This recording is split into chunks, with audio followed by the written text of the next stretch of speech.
ছাত্র জনতার গণ অভ্যুত্থানে শেখ হাসিনা সরকার পতনের 1 মাসের বেশি সময় পরও আওয়ামী লীগের অনেক নেতাকর্মী, সাবেক মন্ত্রী ও সংসদ সদস্য অবৈধভাবে দেশ ত্যাগের চেষ্টা করছেন।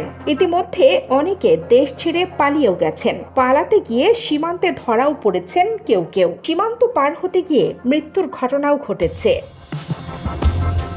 সিলেট, আখাউড়া, নেত্রকোনা, ময়মনসিংহ, যশোর অঞ্চল, লালমনিরহাট সহ উত্তরাঞ্চলীয় সীমান্ত এলাকাগুলো দিয়ে দেশ ছাড়ার প্রবণতা বেশি। এজন্য জনপ্রতি 50,000 থেকে 25-30 লাখ টাকা পর্যন্ত দিতে হয় সীমান্তের দুই পাশের দালালদের। বিপুল অর্থের মালিক আওয়ামী লীগের এমন নেতাদের দেশ ছাড়ার প্রবণতা বেশি।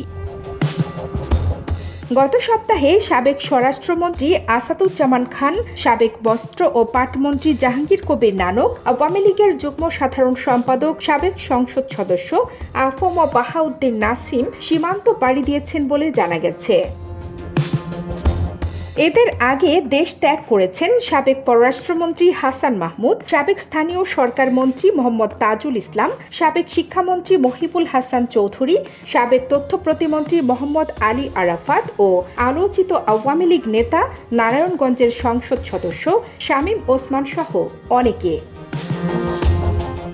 যারা পালিয়ে গেছেন বা পালানোর চেষ্টায় আছেন তাদের প্রায় সবাই হত্যাসহ বিভিন্ন মামলার আসামি। এ অবস্থায় প্রশ্ন উঠেছে, সরকার পতনের এতদিন পরও কিভাবে এসব ব্যক্তি দেশ ছেড়ে পালাতে পারছেন? আওয়ামী লীগের সাধারণ সম্পাদক ও সাবেক সড়ক পরিবহন ও সেতু মন্ত্রী ওবায়দুল কাদের, যুগ্ম সাধারণ সম্পাদক মাহবুবুল আলম হানিফ, সাবেক মন্ত্রী ম রেজাউল করিম সহ কেন্দ্রীয় আওয়ামী লীগের আরও বেশ কয়েকজন নেতার দেশ ছাড়ার গুঞ্জন রয়েছে। তবে তাদের বর্তমান অবস্থান সম্পর্কে নিশ্চিত হওয়া যায়নি।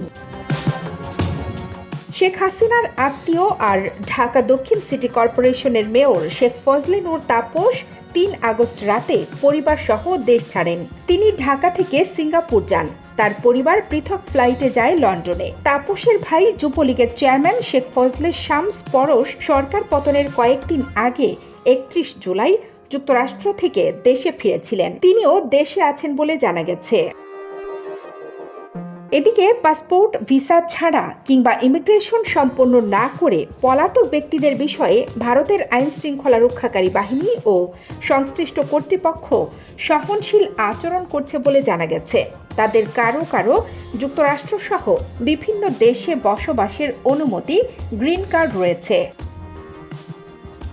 তাদের কেউ কেউ ভারতের ইমিগ্রেশন বিভাগকে ম্যানেজ করে অন্য দেশে যাওয়ার চেষ্টা করছেন বলেও খবর পাওয়া গেছে।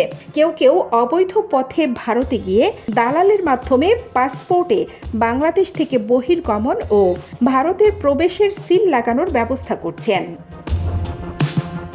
বিশেষজ্ঞরা বলছেন, তারা কিভাবে সীমান্তে যাচ্ছেন সেটা জানা জরুরি।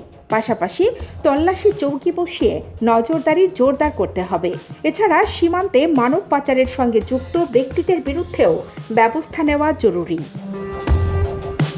কানিস ফাতেমা, নিপা, খবর সংযোগ।